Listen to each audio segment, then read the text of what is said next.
আসসালামু আলাইকুম। আমি দেখেছেন আমি 5ই আগস্টের পর থেকে আমি কি করতেছি, কিভাবে চলতেছি, আমার চলা ফেরা, আমার কিছুই আপনারা দেখতেছেন। ওই আমি সকলকে একটা কথা বলতে চাই যে আপনারা আগে কি করেছেন না করেছেন আমার সেটা দেখার বিষয় নয়।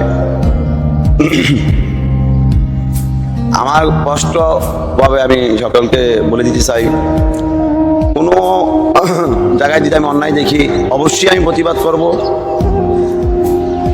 যেখানেই অন্যায় হবে সেখানে আমি প্রতিবাদ করবই।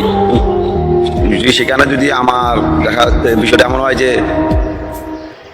আমার থেকে অনেক ক্ষমতাধর ব্যক্তি, সে তার সাথে মোকাবেলা করতে হয়, তার সাথেও আমি মোকাবেলা করবো ইনশাআল্লাহ। কারণ আমি আছেন একমাত্র আল্লাহ রাব্বুল আলামিনকে ছাড়া আর কাউকে ভয় পাই না। বিশেষ করে আমি কাউকে খুশি করার জন্য করতেছি না, আমি ওই যে আমার রব আল্লাহ রাব্বুল আলামিনের কে খুশি করার জন্য করতেছি। সুতরাং ওই আমার ভিতর শুধু এখন একটা জিনিসই কাজ করেন, যেটা কাজ করে থাকেন, সেটি হচ্ছেন আমার ভিতরে যে মানুষের মৃত্যুর ভয়টা আমার ভিতরে খুবই কাজ করে না। আমি কখনই দুনিয়া ছাড়ে চলে যাই তার কোনো নিশ্চয়তা নেই। কারণ 2022 থেকে আমি এই পর্যন্ত 2022 সালে আমি কারাগার থেকে বের হয়ে আসি। কিছু লোক হারিয়েছি, আমার এতই আপনজন লোক, মানে তাদের হারানোটা আমাকে মানে দুনিয়া যে দুপার দুনিয়া, মিথ্যা দুনিয়া, সেটা আমাকে চিনিয়ে দিয়েছেন। আসলে দুনিয়াতে কার জন্য কি করবো, এত কিছু করলাম, কার জন্য কি করব, সঙ্গে কেউ যাবে না আমার। এত কিছু করি না কেন, আমি একটা জিনিস ভেবে দেখলাম, মৃত্যুর পর তো আমি একাই যেতে হবে। কারণ আমার রাজনৈতিক অভিভাবক বলেন, আমি একটা লোককে আমার পিতার জায়গায় স্থান দিয়েছিলাম, তাকে আপনারা সকলেই চিনেন, সকলেরই প্রিয় মুখ মাসুদ কামাল, আমার সৌদি আঙ্কেল, খুবই যাকে আমি বাবার মতো জানতাম।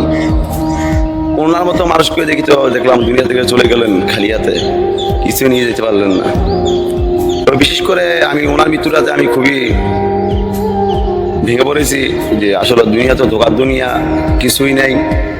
সুতরাং আমার এখন একটাই ইচ্ছা, সকলের কাছে একটাই আমার চাওয়া, একটাই আমার আশা যে আপনারা আমাকে, আমি যাতে ভালোভাবে চলতে পারি, ভালো হয়ে থাকতে পারি, সে ব্যাপারে আমাকে আপনারা সকলেই সহযোগিতা করবেন। তো এখন আমি দেখতেছি আমাদের যে সমাজে কিছু লোক আছেন, তারা তো আমাকে সহযোগিতা করবেন দূরের কথা, তারা আমার এই বিষয়গুলো নিয়ে আমাকে বিভিন্নভাবে বাধা দেওয়ার চেষ্টা করেন। তো আমি একটা কথা আমি সকলকে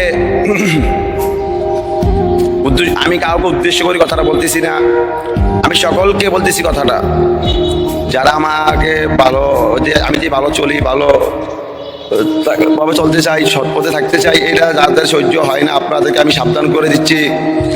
আমার কোনো বিষয় নিয়ে যখন যদি বাধাগ্রস্ত হন, আমি তখন আর আপনি কে সেটা যাবো না। আপনি কি আমার যদি মায়ের পেট ভাইও হন, তারপর আপনাকে আমি ছাড়বো না।